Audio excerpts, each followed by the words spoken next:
ไปที่พิธีประดับเปลี่ยนการระลึก70 ปีวันสั่งตั้งภาคประชาชนปฏิวัติลาวและประกาศแต่งตั้งตำแหน่งบริหารของกระทรวงการต่างประเทศในตอนเช้าของวันที่8 เมษายน 2025ที่กระทรวงการต่างประเทศได้จัดพิธีประดับเปลี่ยนการระลึก70 ปี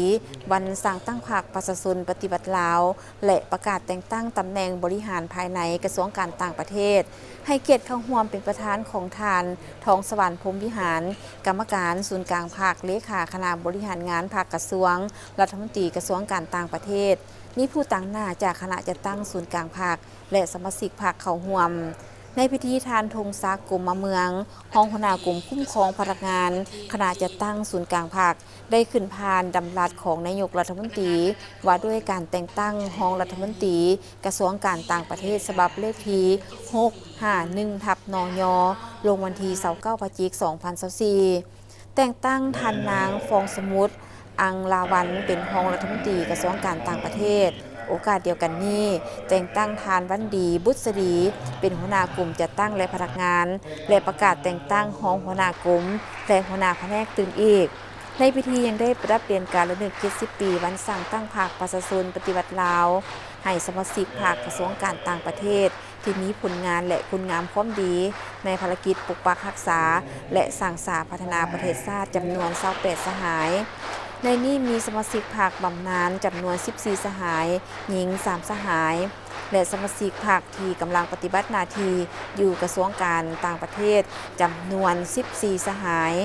ในพิธีทานทองสวรรค์พรหมวิหารได้แสดงความสมเสยต่อรองรัฐมนตรีหัวหน้ากลุ่มรองหัวหน้ากลุ่มและหัวหน้าแผนกที่ได้รับการแต่งตั้งใหม่และบรรดาสหายสมาชิกพรรคและสมาชิกพรรคบำนาญที่ได้รับการประดับเหรียญการระลึก70 ปีวันสั่งตั้งพรรคประชาชนปฏิวัติลาวซึ่งเป็นเหรียญการระลึกที่มีความหมายความสำคัญที่ติดพันกับภารกิจปกปักรักษาและสร้างสรรค์พัฒนาประเทศชาติพร้อมเดียวกันก็ได้เน้นหนักให้ผู้ที่ได้รับการแต่งตั้งใหม่และพนักงานราชการกระทรวงการต่างประเทศจงเพิ่มทวีและยกสูงความเป็นแบบอย่างนำหน้าทางด้านคุณธาตุการเมืองทางด้านคุณธาตุการเมืองคุณสมบัติศีลธรรมปฏิบัติแบบแผนการนำพาความเสียสละเพื่อส่วนรวมความสามัคคีและเป็นเอกภาพเด็ดเดียวสกัดกั้นต้านปรากฏการณ์ย่อท้อต่างๆและเชิดชูความเป็นแบบอย่างนำหน้า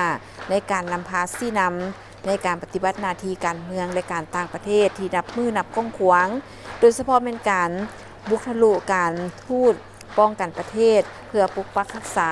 และสร้างสรรค์พัฒนาประเทศชาติและการเคลื่อนไหวการทูตเศรษฐกิจเพื่อเป็นการเชื่อมโยงภาคพื้นและสากลของประเทศเฮาในระยะใหม่ไปพร้อมๆกับการสืบต่อพันธุ์ขยายมติกองประชุมใหญ่ครั้งที่11ของพรรคมติกองประชุมใหญ่ขององค์คณะภาคกระทรวงการต่างประเทศครั้งที่4ท้ายสมัยและมติกองประชุมเวียกงานการต่างประเทศครั้งที่14ให้ปรากฏผลเป็นจริงและซึมใส่ก้าเกียมให้แก่การดำเนินกองประชุมใหญ่ครั้งที่5ขององค์คณะภาคกระทรวงการต่างประเทศที่จะเปิดขึ้นในกลางปี 2025 นี้